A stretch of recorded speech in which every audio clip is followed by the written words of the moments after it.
আসসালামু আলাইকুম রহমতুল্লাহ। লাভ ক্ষতি ও মুনাফা 2.1 অধ্যায় থেকে দেখো বরিশাল বোর্ড 2015 সালে আসা এই সিকিউ প্রশ্নটি আজকে আমরা সমাধান দেখব। তো দেখো যে উদ্দীপকে কি বলা আছে, জলিল তার মোবাইলটি 4000 টাকায় বিক্রি করলেন।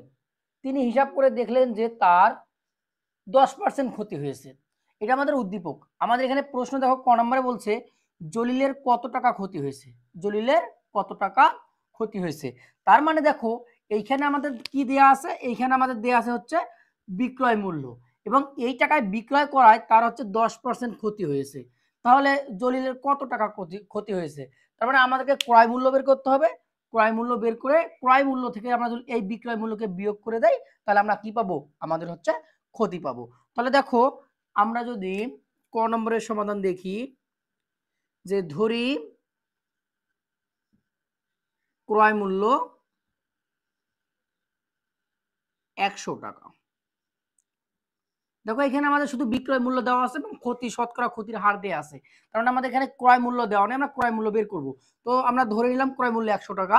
তো ক্রয় মূল্য যদি 100 টাকা আমাদের হয় তাহলে 10% ক্ষতিতে আমাদের বিক্রয় মূল্য কত, ধরি ক্রয় মূল্য 100 টাকা, যে সুতরাং 10% ক্ষতিতে ক্ষতিতে বিক্রয় মূল্য, তাহলে দেখো আমাদের ক্রয় মূল্য হচ্ছে 100 টাকা, তাহলে 10% ক্ষতিতে বিক্রয় মূল্য কত হবে, তাহলে হচ্ছে 100 মাইনাস হচ্ছে 10 সমান হচ্ছে 90 টাকা, সমান 90 টাকা। তাহলে আমাদের 100 টাকা হচ্ছে ক্রয় মূল্য আর বিক্রয় মূল্য হচ্ছে 90 টাকা। যেহেতু আমরা এখানে ক্রয় মূল্য বের করব, তাহলে আমরা লিখতে পারি যে এখন বা সুতরাং লিখতে পারি আমরা যে সুতরাং যে বিক্রয় মূল্য 190 টাকা হলে ক্রয় মূল্য 100 টাকা। বিক্রয় মূল্য 1 টাকা হলে ক্রয় মূল্য কত হবে আমাদের, 100 বাই হচ্ছে 90 টাকা। দেখো আমাদের বিক্রয় মূল্য দেয়া আছে, বিক্রয় মূল্য কত, আমরা হচ্ছে দেখি যে 4000 টাকায় মোবাইলটি বিক্রি করছে, তার মানে বিক্রয় মূল্য হচ্ছে 4000 টাকা। তো সুতরাং যে বিক্রয় মূল্য 4000 টাকা হলে আমাদের ক্রয় মূল্য হচ্ছে কত, 100 গুণন হচ্ছে 4000 ভাগ হচ্ছে 90। এটাকে ক্যালকুলেশন করলে আমরা কত পাই দেখো তো দেখি, এই শূন্য আর এই শূন্য যদি কেটে দেয় তাহলে হচ্ছে আমাদের থাকে হচ্ছে এটা হলে হচ্ছে 40,000, 40,000 ভাগ হচ্ছে 9, তাহলে হচ্ছে দেখো আমাদের কত, 4444, 4444.44 টাকা, এত টাকা। তাহলে হচ্ছে আমাদের যে মোবাইলটি ছিল আমাদের সেটার দাম হচ্ছে আমাদের কত টাকা, ক্রয় মূল্য কত টাকা, 4444.44 টাকা। এই টাকায় আমাদের মোবাইলটি ক্রয় করা ছিল, আমরা যখন এটাকে 4000 টাকায় বিক্রি করেছি তাহলে আমাদের হচ্ছে 10% ক্ষতি হয়েছে। তাহলে এখন জলিল সাহেবের ক্ষতি কত হয়েছে, তার মানে ক্ষতি সূত্র আমরা কি জানি, যে লিখবো যে সুতরাং ক্ষতি ইকুয়াল হচ্ছে ক্রয় মূল্য থেকে হচ্ছে বিক্রয় মূল্য বিয়োগ, তার মানে হচ্ছে ক্রয় মূল্য মাইনাস হচ্ছে বিক্রয় মূল্য। তাহলে দেখো আমাদের এখানে ক্রয় মূল্য কত, আমাদের এখানে ক্রয় মূল্য হচ্ছে 4444.44 মাইনাস হচ্ছে আমাদের বিক্রয় মূল্য আমাদের হচ্ছে এখানে 4000, তাহলে বিয়োগ করলে কত হয় আমাদের 444.44 টাকা, 444.44 টাকা। এটা হচ্ছে আমাদের ক্ষতি। তাহলে এই ছিল আমাদের ক নম্বরের সমাধান।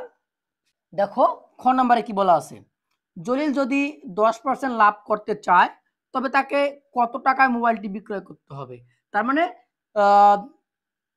তাকে যে মোবাইলটি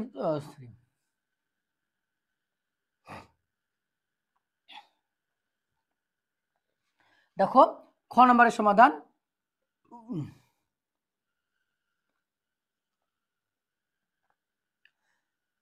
দেখো খ নম্বরে কি বলা আছে, জলিল যদি 10% লাভ করতে চায় তবে তাকে কত টাকায় মোবাইলটি বিক্রয় করতে হবে? তার মানে 4,000 টাকায় বিক্রয় করায় তার হচ্ছে 10% ক্ষতি হয়েছে।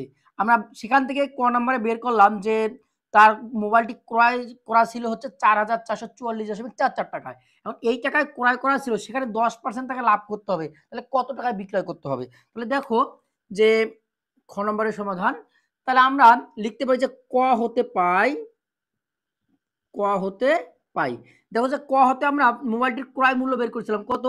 তাহলে ক হতে পাই ক্রয় মূল্য 4,444.44 টাকা। এটা হচ্ছে আমাদের মোবাইলের ক্রয় মূল্য। এটা হচ্ছে মোবাইলের ক্রয় মূল্য। এই ক্রয় মূল্যতে আমাদের হচ্ছে 10% লাভ করতে হবে। তাহলে মোবাইলটির বিক্রয় মূল্য কত হবে? তাহলে দেখো যে 10% লাভে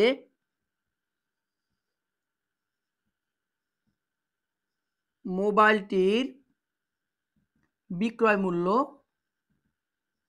দেখো ক্রয় মূল্য যদি আমরা 100 টাকা ধরি তাহলে 10% লাভে মোবাইলটির বিক্রয় মূল্য কত হবে? হচ্ছে 100 যোগ হচ্ছে 10 সমান হচ্ছে 110 টাকা। 110 টাকা। তার মানে 10% লাভে আমাদের মোবাইলটির বিক্রয় মূল্য হচ্ছে 110 টাকা। যেহেতু এবার আমরা কি বের করব? আমাদের বিক্রয় মূল্য বের করতে হবে কত টাকায়। তাহলে আমরা এবার লিখতে পারি যে সুতরাং ক্রয় মূল্য 100 টাকা হলে বিক্রয় মূল্য কত? দেখো তো দেখি, বিক্রয় মূল্য হচ্ছে আমাদের 110 টাকা। 110 টাকা। তাহলে ক্রয় মূল্য 1 টাকা হলে বিক্রয় মূল্য কত হবে? 110 ভাগ হচ্ছে 100 টাকা। তাহলে দেখো আমাদের ক্রয় মূল্য, মোবাইলের ক্রয় মূল্য কত আমাদের ক নম্বরে ছিল? 4,444.44 টাকা। তাহলে সুতরাং ক্রয় মূল্য 4,444.44 টাকা হলে বিক্রয় মূল্য হবে 110 গুণন 4,444.44 ভাগ হচ্ছে আমাদের 100, ভাগ হচ্ছে 100। তো এটাকে আমরা ক্যালকুলেশন করি, দেখো কি হয়। এই 0 0 কেটে দিলাম। তাহলে আমাদের উপরে থাকে দেখো 11 গুণন হচ্ছে আমাদের 4,444.44, তাকে ভাগ করতে হবে 10 দ্বারা।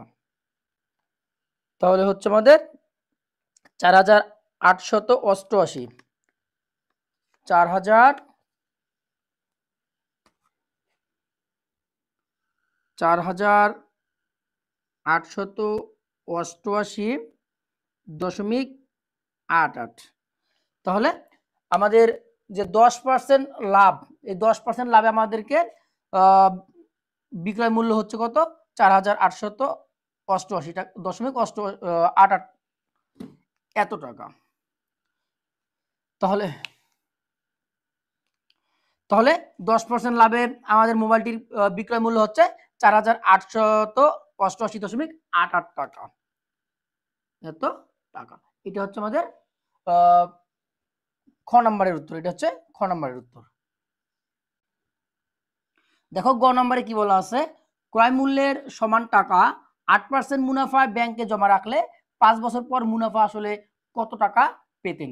তাহলে দেখো এখানে আমাদের ক্রয় মূল্যের সমান টাকা, তার মানে ক্রয় মূল্য যেটা আমাদের, এটা হচ্ছে আমাদের আসল বা মূলধন, সেটা 8% মুনাফা ব্যাংকে জমা রাখলে 5 বছর পর আমরা মুনাফা আসলে কত পাবো। তাহলে দেখো যে এখানে গ নম্বরের সমাধান, তো এখানে আমরা লিখতে পারি দেখো আমাদের হচ্ছে আসল পি ইকুয়াল আমরা লিখতে পারি দেখো আমাদের ক্রয় মূল্যের সমান, মানে ক্রয় মূল্য আমাদের ছিল হচ্ছে 4,444.44 টাকা। এটা হচ্ছে আমাদের আসল। আমাদের হচ্ছে দেখো মুনাফার হার, মুনাফার হারকে আমরা 8 দ্বারা প্রকাশ করি, সেটা আমাদের দেওয়া আছে 8%। 8% আমরা লিখতে পারি হচ্ছে 8/100 টাকা। তারপরে দেখো আমাদের এখানে একটা সময় দেয়া আছে, সময়, এখানে সময় হচ্ছে আমাদের 5 বছর। তাহলে দেখো আমাদের এখানে আসল আছে, মুনাফার হার আর আছে, সময় এন দ্বারা প্রকাশ করি আমরা, দেখো সময় আমাদের আছে। তাহলে এখানে আমরা বের করবো হচ্ছে মুনাফা বের করব। তো আমরা মুনাফা বের করার পর মুনাফা এবং আসল যোগ করলে আমরা পাবো হচ্ছে মুনাফা আসল। তার মানে আমাদের মুনাফা যেটা আয়, এইটা আমাদেরকে বের করতে হবে। তাহলে দেখো মুনাফা নির্ণয় সূত্র আমরা জানি, লিখতে পারি যে আমরা জানি হচ্ছে I equal P R N.